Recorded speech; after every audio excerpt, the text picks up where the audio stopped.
നമസ്കാരം. പുതിയൊരു വീഡിയോയിലേക്ക് എല്ലാവർക്കും സ്വാഗതം. രാവിലെ ഒന്ന് ഹോസ്പിറ്റലൊക്കെ പോയിട്ട് വന്നേക്കാം കേട്ടോ. ബാക്ക് പെയിൻ ആണെങ്കിലും ഒരു ആശ്വാസം ഇല്ല കേട്ടോ. ഗുളിക കഴിക്കുമ്പോൾ മാത്രമുണ്ട്. രാത്രിയായപ്പോൾ നല്ല പെയിനായിരുന്നു. പിന്നെ ഒന്ന് ഹോസ്പിറ്റലിൽ പോയി ഒരു പെയിൻ കില്ലറൊക്കെ എടുത്തു.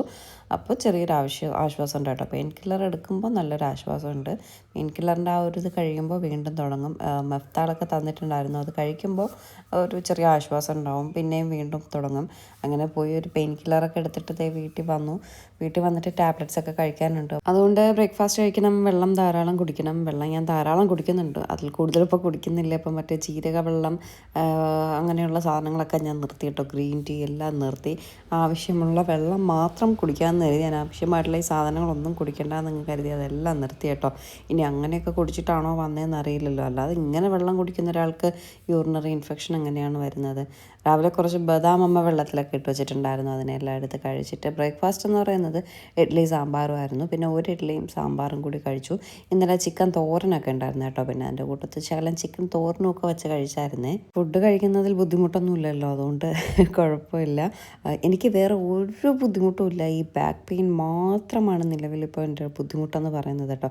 പിന്നെ ടാബ്ലറ്റ് കഴിക്കുമ്പോൾ നല്ല ക്ഷീണമുണ്ട്. ഒട്ടും ഇരിക്കാൻ പോലും വയ്യ. ഭയങ്കര കിടന്ന് അങ്ങ് ഒരു സിറപ്പ് അവർ വെള്ളത്തിൽ കലക്കി കഴിക്കാനായിട്ട് തന്നിട്ടുണ്ട് കേട്ടോ. അത് കുടിക്കുമ്പോൾ പിന്നെ എനിക്ക് വൊമിറ്റ് ചെയ്യാനും ഒക്കെ വന്ന് അങ്ങനെ കുറച്ച് സമയം കിടക്കുമ്പോഴേ ശരിയാവത്തുള്ളൂ. അത്രയ്ക്ക് ക്ഷീണമുണ്ട്. പിന്നെ ബാക്ക് പെയിൻ. അല്ലാതെ ഫുഡ് കഴിക്കുന്നതിലോ വേറെ ഒന്നിലും എനിക്ക് ഒരു ബുദ്ധിമുട്ടും ഇല്ല. രാവിലെ നല്ല സൂര്യൻ എൻ്റെ മുഖത്ത് തന്നെ നിൽപ്പുണ്ട് കേട്ടോ. അപ്പോൾ വീഡിയോക്ക് എടുക്കുമ്പോൾ ഒരു പ്രത്യേക ഭംഗിയുണ്ട്. അങ്ങനെയാണ് പുറത്ത് വന്നിരുന്ന് കഴിച്ചിട്ട് വീഡിയോ എടുക്കാം എന്നൊക്കെ കരുതിയത്.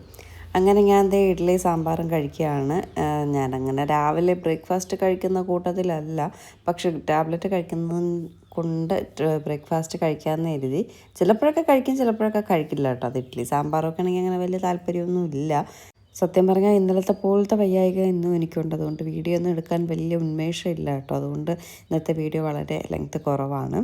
ഇത് ചീമയ്ക്ക് ഉണ്ണിയപ്പം കഴിക്കണമെന്ന് പറഞ്ഞു. അങ്ങനെ ഇന്നലെ ഉണ്ണിയപ്പത്തിന് ഞാനാട്ടോ മാവ് കുഴച്ച് വെച്ചത്.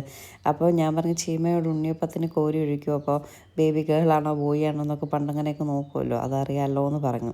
അങ്ങനെ ഉണ്ണിയപ്പത്തിനൊക്കെ കോരി ഒഴിച്ചിട്ട് ഞാനൊന്ന് പോയി കിടന്നു. എനിക്ക് ഒട്ടും ഇരിക്കാൻ വയ്യാതെ ഞാൻ പോയി കിടന്നത്. വേദം അതാ ഇറങ്ങി വരുന്നു. അമ്മ എൻ്റെ കൈ മുറിഞ്ഞെന്ന് പറഞ്ഞു. എന്തേ നോക്കിയപ്പോൾ ബ്ലഡുമായിട്ടൊക്കെ വരുന്നു.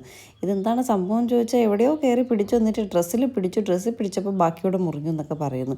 എനിക്കൊന്നും മനസ്സിലാവുന്നില്ല. എന്തായാലും സംഭവം കുറച്ച് ഇങ്ങനെ കോട്ടനൊക്കെ ബാൻഡേജ് നോക്കിയപ്പോൾ ഒരു ബാൻഡേജ് കിട്ടി. അത് വെച്ച് കൊടുത്തപ്പോൾ അത് ഒട്ടുന്നില്ല. പിന്നെ അതിനെല്ലാം അഴിച്ച് മാറ്റിയിട്ട് ഒരു ക്ലോത്ത് വെച്ച് ഇങ്ങനെ കെട്ടിക്കൊടുത്തു കേട്ടോ.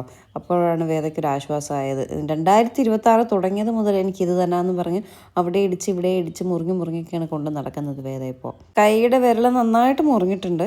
സത്യം പറഞ്ഞാൽ എനിക്ക് തോന്നുന്നുണ്ട് എവിടെയോ നല്ല കാര്യമായിട്ട് പിടിച്ചിട്ടുണ്ട്. ഡ്രസ്സിൽ കയറി പിടിച്ചപ്പോൾ ബാക്കി മുറിഞ്ഞു എന്നൊക്കെ പറയുന്നത്. എനിക്കൊന്നും മനസ്സിലാവുന്നില്ല കേട്ടോ. ഇപ്പോഴാണ് വേദ എഴുന്നേറ്റ് വന്നത്. 11 മണിയെങ്ങാണ്ട് ആയ കേട്ടോ. എഴുന്നേറ്റ് വന്നിട്ട് ബ്രേക്ക്ഫാസ്റ്റ് ഒന്നും കഴിക്കാതെ ഉണ്ണിയപ്പമൊക്കെ കഴിച്ചുകൊണ്ടിരിക്കുകയാണ്. എന്നിട്ട് ഞാൻ വീണ്ടും പോയി കിടന്നു. എനിക്ക് ഇരിക്കാൻ പറ്റുന്നില്ല. ഒരു വോമിറ്റിംഗ് ടെൻഡൻസി പോലെയൊക്കെ. അപ്പോൾ ഇനി സ്റ്റോണിൻ്റെ ആണോ എന്നറിയില്ല. സ്റ്റോൺ ചെറിയ രീതിയിലേ ഉള്ളൂ എന്ന് പറയും. എനിക്കൊന്നും അറിയത്തില്ല. ഇനി കൾച്ചർ ചെയ്ത് റിസൾട്ട് വരുമ്പോൾ അറിയാം. ഒട്ടും കുറവില്ല എങ്കിലും നാളെ കൾച്ചർ ചെയ്ത് റിസൾട്ട് വന്നിട്ട് ഞാൻ എന്തായാലും വേറെ ഹോസ്പിറ്റലിൽ വേറെ ഡോക്ടറെ പോയി യൂറിനറി ഇൻഫെക്ഷൻ്റെ യൂറോളജി ഡോക്ടറെ ഏതെങ്കിലും കാണാം എന്ന് കരുതിയിരിക്കുകയാണ്. കുറവില്ല എങ്കിലേ. അങ്ങനെ ഇരുന്നപ്പോഴേക്കും അമ്മയുടെ പച്ചക്കറി ചേട്ടൻ വന്നു. അങ്ങനെ പച്ചക്കറികളൊക്കെ വാങ്ങിക്കുകയാണ്. അമ്മയ്ക്ക് ഇതിൻ്റെ വാങ്ങിക്കുന്ന കണക്കൊന്നും അറിയില്ല. എല്ലാം അച്ഛനാണ് കടയിൽ പോയി വാങ്ങിച്ച് വീട്ടിൽ കൊണ്ടുവന്ന് കൊടുക്കാറ്. അപ്പോൾ ഇതുവഴി ഇങ്ങനെ പോകുമ്പോൾ ഇപ്പോൾ വാങ്ങാറുണ്ട്. അങ്ങനെ എന്തൊക്കെയോ കുറേ സാധനങ്ങളൊക്കെ വാങ്ങി കേട്ടോ. എല്ലാം 1 കിലോ വെച്ചിട്ട് 1/2 കിലോ വെച്ചിട്ട് എന്നൊക്കെയാണ് പറയുന്നത്. പിന്നെ ഞാൻ കൂടെ ഇറങ്ങി നിന്നിട്ട് ഞാനിത് സ്ഥിരമൊക്കെ പോയി വാങ്ങുന്നുണ്ട്.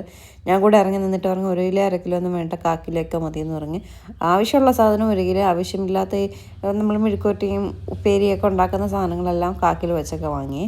അച്ഛനെ വിളിച്ചിട്ട് അച്ഛൻ എന്ത് ബിസി ആയിട്ടിരിക്കുകയാണ്. അതുകൊണ്ട് അമ്മ തനിയെ ഇറങ്ങി വാങ്ങിക്കാനായിട്ട് ഇറങ്ങി നിൽക്കുകയാണ്. അങ്ങനെ ചീമയ്ക്ക് എന്തെങ്കിലും വേണമെന്ന് വെച്ചപ്പോൾ ചീമയ്ക്കൊന്നും വേണ്ട. ഇതിൽ ചീമ വേണമെന്ന് പറഞ്ഞത് ഉള്ളിപ്പൂ ഉണ്ടല്ലോ, അതിൻ്റെ തോരൻ നല്ല വെച്ചാൽ നല്ല ടേസ്റ്റാട്ടോ. അവൾ പറഞ്ഞു ഉള്ളിപ്പൂ വാങ്ങണേന്ന് പറഞ്ഞു. അങ്ങനെ ഉള്ളിപ്പൂ വാങ്ങി. അല്ലാതെ ഇതിൽ വേറെ ഒന്നും അവൾക്ക് വേണമെന്നുള്ളതായിട്ടൊന്നുമില്ല കേട്ടോ. ഉള്ളിപ്പൂ എന്ന് പറഞ്ഞാൽ എന്താണെന്നറിയോ? Spring onion. അല്ലെങ്കിൽ ഉള്ളി സവോളയുടെയൊക്കെ പൂവിനെയാണ് ഉള്ളിപ്പൂവെന്ന് പറയുന്നത്. അത് തോരൻ വെച്ചാൽ നല്ല ടേസ്റ്റാണ്. പക്ഷെ ഞാനൊരു പ്രാവശ്യം തോരൻ വെച്ചിട്ട് ശരിയായില്ല കേട്ടോ, കൊള്ളത്തില്ലായിരുന്നു. പക്ഷെ അമ്മ വെച്ചാൽ നല്ല ടേസ്റ്റാണ്. അങ്ങനെ പച്ചക്കറിയെല്ലാം വാങ്ങിയിരുന്നപ്പോഴേക്കും ചീമയ്ക്ക് കൊറിയർ വന്നു. ഇപ്പോൾ കൊറിയർ വരുന്നത് ബേബിക്കുള്ള സാധനങ്ങൾ മാത്രം കേട്ടോ. ഇതെന്താ ബർപ്പ് ക്ലോത്ത് എന്ന് പറഞ്ഞുള്ള സാധനം.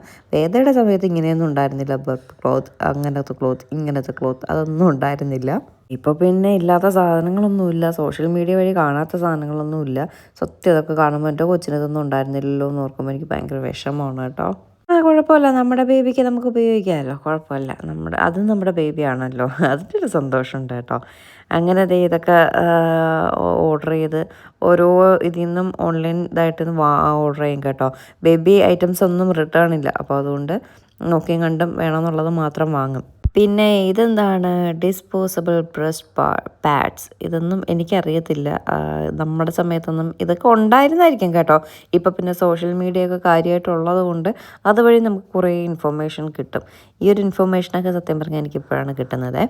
അങ്ങനെ ബേബിയുടെ സാധനങ്ങളെല്ലാം നോക്കിക്കൊണ്ടിരുന്നപ്പോഴേക്കും അമ്മ ചായയിട്ട് മുളക് ബജിയും രാവിലത്തെ ഉണ്ണിയപ്പം ഉണ്ടായിരുന്നു. രാവിലത്തെ ഉണ്ണിയപ്പം ശരിയായില്ല കേട്ടോ. ഭയങ്കര ആവേശത്തിൽ ഞാൻ ഇന്നലെ കുഴച്ചൊക്കെ വെച്ചതാണ്, ശരിയായില്ല. 2-3 ഞാൻ ഉണ്ടാക്കിയിട്ട് പിന്നെ ഞാനിന്ന് പോയി കിടന്നു. പിന്നെ ബാക്കി അമ്മ ഇപ്പോൾ വൈകിട്ടാണ് അതിലെന്തൊക്കെ മിക്സ് ചെയ്തൊക്കെ ഉണ്ടാക്കിയത്. അത് കഴിഞ്ഞ് അമ്മ ജാമ് വെച്ചുണ്ടാക്കിയ മുളക് ബജി കേട്ടോ, ഒരു കാശിന് കൊള്ളില്ലായിരുന്നു ഓരോരോ പരീക്ഷണങ്ങൾ നടത്തുന്നത്. അങ്ങനെ കഴിച്ചിട്ടൊക്കെ ഇരുന്നപ്പോഴേക്കാണ് വേദയുടെ ട്യൂഷൻ്റെ കാര്യം ഓർത്തത്. പിന്നെ ട്യൂഷന് കൊണ്ടുപോകണമല്ലോ. എത്ര വയ്യെങ്കിലും നമ്മൾ ചെയ്യേണ്ട കാര്യങ്ങൾ നമ്മൾ ചെയ്തില്ലേ പറ്റത്തുള്ളൂ. അത് എക്സാമൊക്കെ അടുത്ത് വരുന്നു, നമ്മൾ ഓരോ ക്ലാസ്സും മുടക്കിയാലും ശരിയാവത്തില്ല കേട്ടോ. അതുകൊണ്ട് പിന്നെ വേദയെ കൂടി ട്യൂഷന് കൊണ്ടുപോകാമെന്ന് കരുതി കാറും എടുത്ത് ഇറങ്ങി കേട്ടോ. സത്യമായിട്ടും എനിക്ക് ഒട്ടും വയ്യ. എന്നിട്ടും എനിക്ക് അവളുടെ കാര്യങ്ങളൊക്കെ കുറച്ചെങ്കിലും എന്നെക്കൊണ്ട് പറ്റുവാണെങ്കിൽ അവളുടെ കാര്യങ്ങളെല്ലാം ക്ലിയർ ചെയ്യണം. അപ്പോൾ അതുകൊണ്ടാണ് ഇന്ന് ട്യൂഷനൂടെ വിട്ടേക്കാമെന്ന് കരുതിയത്. എനിക്കിനി വീഡിയോ എടുക്കാനൊന്നും വയ്യ. അതുകൊണ്ട് നമുക്ക് ഇന്നത്തെ ഈ ഒരു കുഞ്ഞു വീഡിയോ ഇവിടെ എൻഡ് ചെയ്യാം. എല്ലാവർക്കും ഇന്നത്തെ ഒരു കുഞ്ഞു വിശേഷം ഇഷ്ടപ്പെട്ടു എന്ന് വിശ്വസിക്കുന്നു. പുതിയൊരു നല്ല വീഡിയോ ആയിട്ട് നമുക്ക് ഉടനെ കാണാം. ടാറ്റാ, ബൈ.